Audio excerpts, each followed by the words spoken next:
কিভাবে আপনি এমএস ওয়ার্ডে যোগ এবং বিয়োগ করবেন।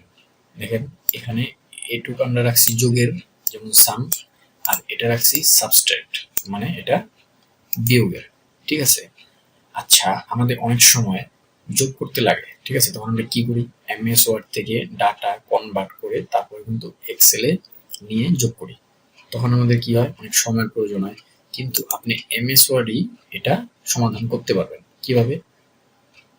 এই সাইডে ক্লিক করে আপনি যেখানে নামাবেন টোটালটা, এখানে ক্লিক করে অল্ট্রা এ দিবেন, অল্ট্রা এ দিয়ে তারপর আবার অল্ট্রা ও ক্লিক করবেন। ও ক্লিক করার পর একটা মেনু আসবে, মেনু যেভাবে আছে ওভাবেই থাকবে, জাস্ট আপনি ওকে দিবেন। দেখেন কিভাবে টোটালটি নেমে আসলো। ঠিক আছে। আপনি যত বড় ডাটা থাকুক না কেন, আপনি কিন্তু এভাবে টোটালগুলো নামাতে পারবেন। ঠিক আছে। এটা হলো যোগের ক্ষেত্রে দেখালাম। এখন আমরা যাব বিয়োগের ক্ষেত্রে।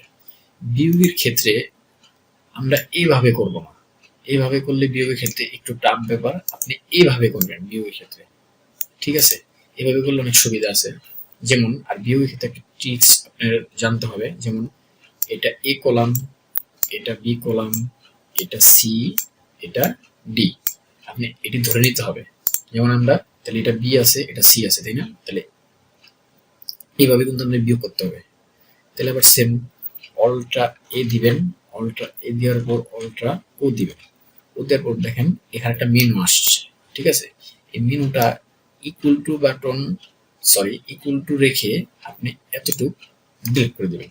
ডিলিট করে দেওয়ার পর দেখেন আমি কি ধরছিলাম, নেম বোর্ডটা এ ধরছিলাম, এটা বি, এটা সি ধরছিলাম, তাই না? তাহলে এটা বি ধরছিলাম, তাই না? এটা তাহলে বি কয় নাম্বার আছে? 1 2। তাহলে বি 2। যেহেতু বিয়োগ করতে চাচ্ছি তাহলে বিয়োগ চিহ্ন দিব।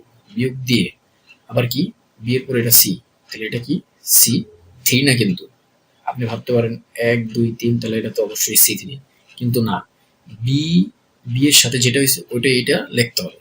তাহলে সি 2, জাস্ট ওকে দিবেন। দেখেন অটোমেটিক কিন্তু চলে আসছে। আপনি এভাবে কিন্তু এই দুইটাও করতে পারবেন। ঠিক আছে।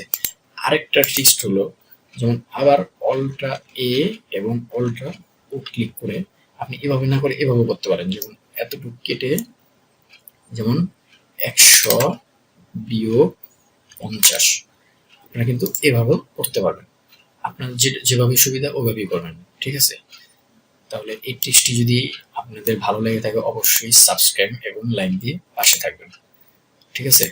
আর বন্ধুরা, ভিডিওটি এই পর্যন্তই। সবাই ভালো থাকবেন। আল্লাহ হাফেজ।